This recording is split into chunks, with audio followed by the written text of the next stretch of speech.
mensagem do Senhor, poder discorrer o texto bíblico hoje de forma um pouco mais técnica do que de costume, porque nós estamos transitando no terceiro livro do Antigo Testamento, o livro de Levíticos.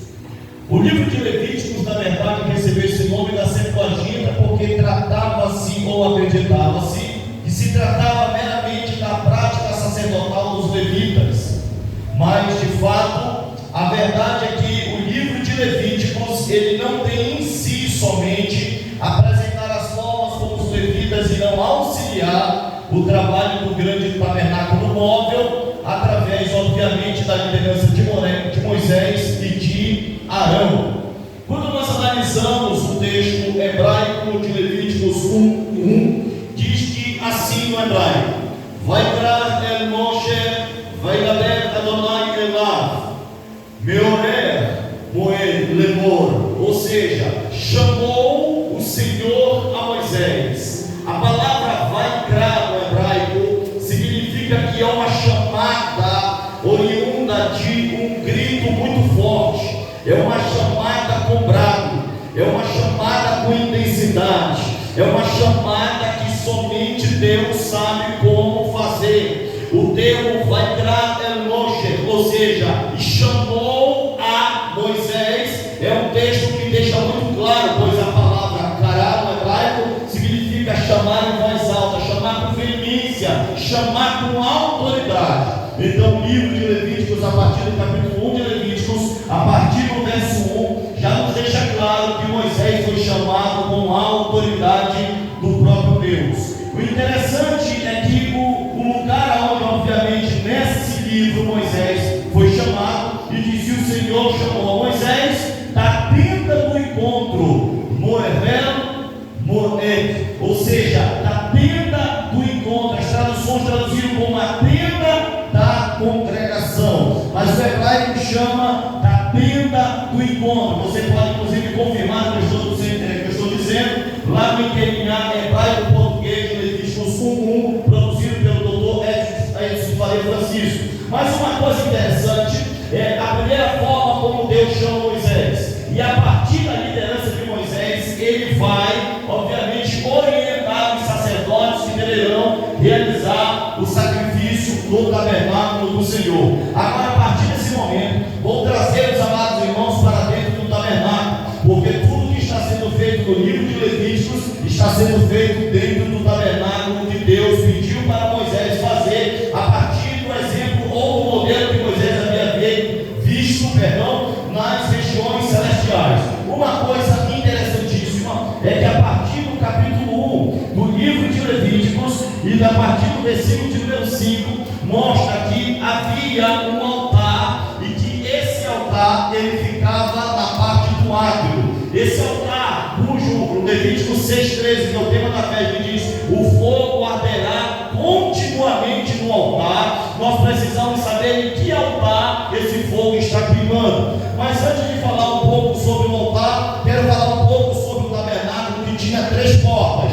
A primeira porta era a porta da entrada para o átrio. O nome dessa porta era chamado de O Caminho. A segunda porta era a porta que se entrava no santo lugar. Essa era a porta, era chamada de A Verdade. E havia a terceira porta, que na verdade não era uma porta de madeira, era feita em forma de tenda, que era a porta que se entrava no Santo dos Santos, era chamado de A Vida. Oh glória! Uma coisa interessante é que para que você possa chegar até o altar do sacrifício, que está no átrio exterior, você tem que entrar pela porta do caminho. Aleluia! E Jesus disse em João capítulo 14, versículo 6: eu sou o caminho, a verdade e a vida. Ninguém vem ao Pai senão por mim. Levante a sua mão e agora Cristo está chamando para que você, através dele, possa entrar no átrio. Existiam 2 altares de sacrifício. Um era o altar que ficava no átrio externo ou no átrio exterior, e outro altar do sacrifício é que ficava praticamente na frente da tenda do Santíssimo dos Santos. Oh glória, aleluia. Veja bem que este altar do sacrifício era um altar onde os sacerdotes realizavam o sacrifício em memória ou em ofício ou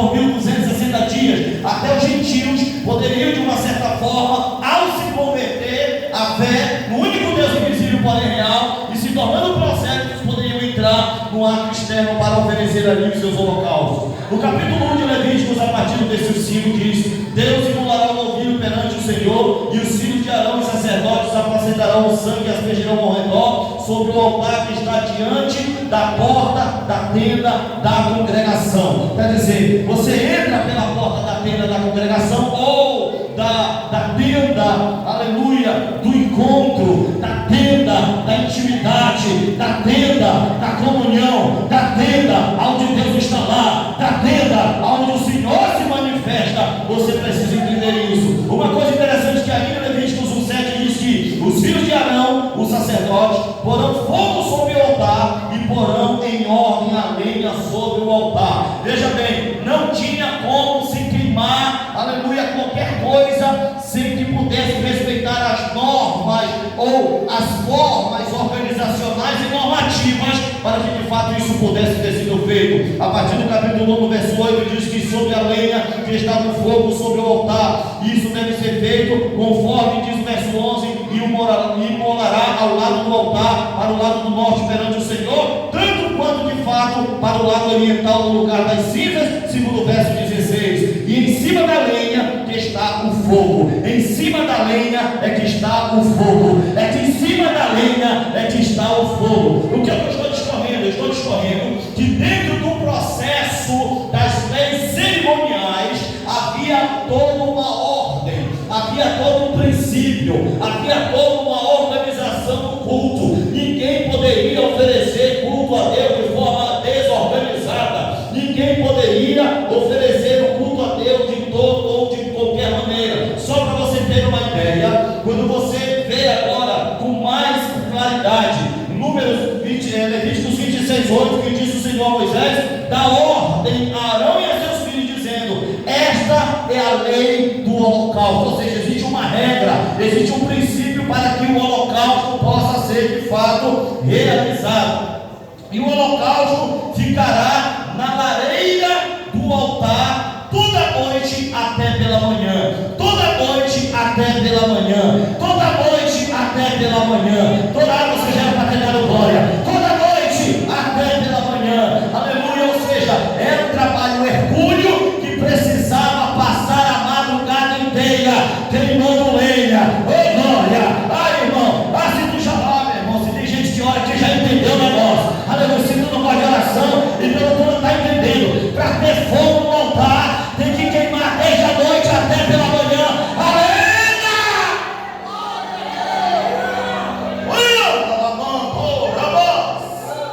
Espírito de Deus, você tem que aprender a queimar a lenha a noite toda.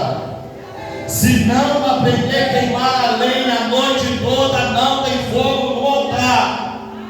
E o texto continua dizendo: e nela se manterá aceso o fogo do altar. Mas tem uma coisa interessante: o sacerdote vestirá a sua túnica de linho e os calções de linho sobre a pele nua, porque não tem como de fato queimar a lenha vestido de qualquer maneira. Por que não tem como queimar a lenha coberto de qualquer maneira? Muitas pessoas não entendem, mas a nudez do ponto de vista bíblico representa duas grandes verdades. A primeira verdade: queda, pecado, transgressão, iniquidade, aleluia, violação dos princípios de Deus. A segundo princípio é que a nudez representa a vergonha pública. Jesus não foi crucificado no Calvário daquela tangazinha, aquela cueca dos filmes de Hollywood. A crucificação, Paulo disse que era um escândalo para o judeu, porque o judeu não entendia nem concebia o fato do seu Messias ter que ficar crucificado com seus genitais expostos, seu genital exposto.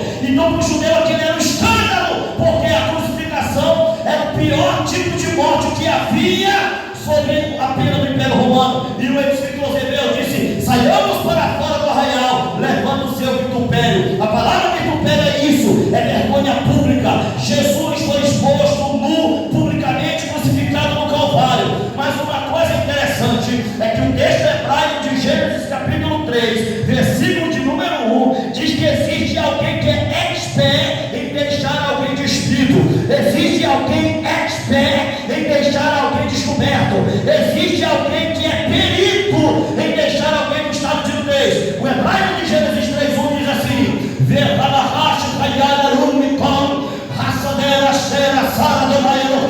e era a serpente o mais astuto em descobrir a nudez, mais do que todos os seres indomáveis que o Senhor Deus havia feito. Eita glória! Se Satanás algum dia tentou descobrir para fazer manifesta a vergonha da tua nudez, o Espírito Santo de Deus te dá uma cobertura nessa noite. Olha, começa que o negócio está ficando sério.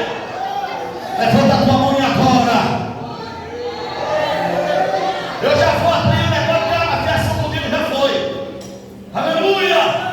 Cuidado com a sua vida cristã, porque vergonha racha, ou seja, e a serpente, ela é habilidosa em, aleluia, arumo, ela é astuta no hebraico para descobrir a nudez. Você tem que ter muito cuidado com isso.